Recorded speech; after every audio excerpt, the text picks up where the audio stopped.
to all people. For there is born to you this day in the city of David a Savior, who is Christ the Lord. And this will be the sign to you. You will find a babe wrapped in swaddling clothes, lying in a manger. And then suddenly, there was with the angel a multitude of heavenly hosts praising God, saying, Glory to God in the highest, and on earth peace, goodwill toward men. So it was, when the angels had gone away from them into heaven, that the shepherds said to one another, Let us now go to Bethlehem and see this thing that has come to pass, which the Lord has made known to us. This is my question as I meditate on this, as I make this my devotion. This was my question. Why did angels show themselves to the shepherds? Bakit nga ba? Yun po yung aking tanong. Bakit nga ba?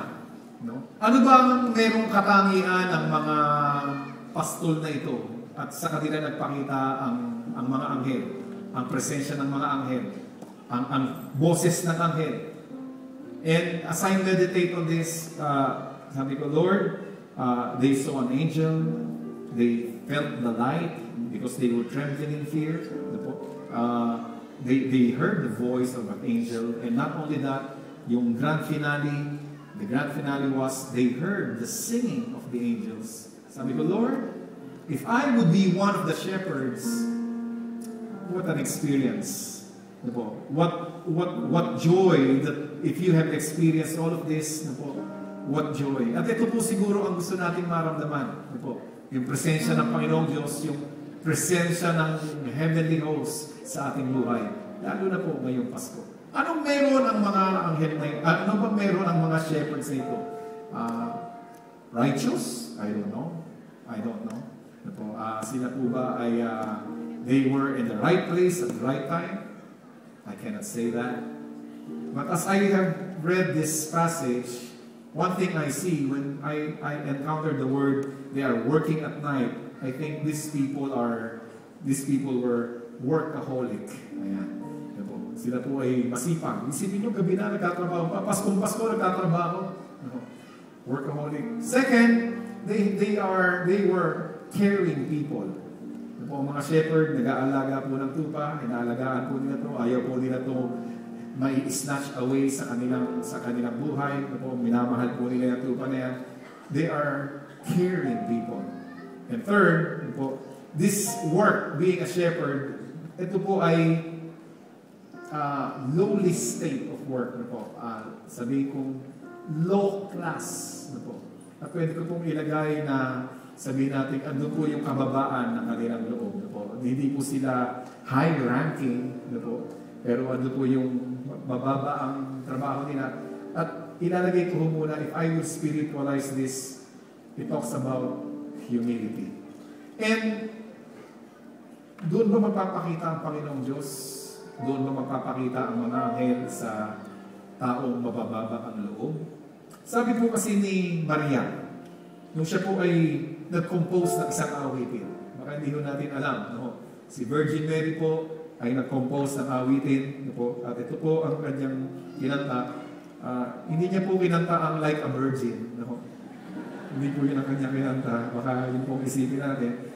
Ito po yung kanta ni Virgin Mary. Ito po ang kanyang sabi. And Mary said, My soul magnifies the Lord, and my spirit has rejoiced in God my Savior. For He has regarded the lowly state of His maidservant. Sa mababang loob. Importante mo pala yung mababang loob. For behold, henceforth all generation will call me blessed.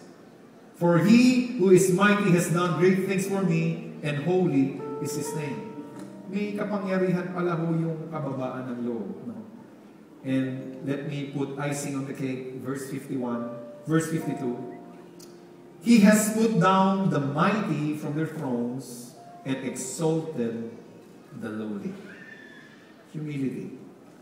So ito pong shepherds, they are workaholic, caring, and humility. Play a major role.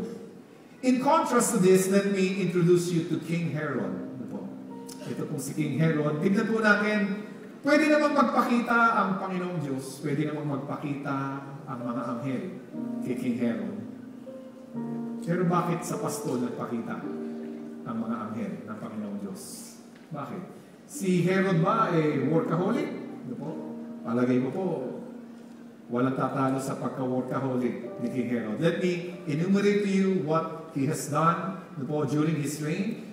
He built new markets, aqueduct, tubig aqueduct for Jerusalem, amphitheaters, convention center for the Sanhedrin, Pierre, royal palaces, and rebuilt the temple. Yan po ang sikat na sikat. He rebuilt the temple. And of course, hindi na po nakita, pwede ko yung buong sandali yung choir. Konti na. You. Thank you very much. And he had 10 wives. Mahirap mamasko dyan. Workaholic, yes. Sa pagkatrabaho, big time magtrabaho to. At minsan tayo po sa ating pagkatrabaho, sa kanyang pagtatrabaho, nakalimutan niya ang Diyos. Maaaring iba sa atin, trabaho. Nakalimutan ang Diyos. Buti na lang may araw na ganito na somehow maipapaalala sa atin, ano ba talaga ang diwa ng ating Pasko? Trabaho o Panginoong Diyos? Si King Herod ba ay caring? Siya po ba ay caring? Hindi po siya caring. Siya po ay massacring. Nag-massacre po siya. Nilasakal niya yung sa isang lugar. Kasi nalaman niya may haring ipinanganak. 2 years old and below. Sabi niya kailangan i-massacre. At buti na lang po si Jose at si Maria ay nakatakas. Dala-dala po ang ating Panginoong Jesus. Why did God allow it? I don't have the answer. Pag nasasaktan po ang mga bata, may massacre pong nangyari dyan.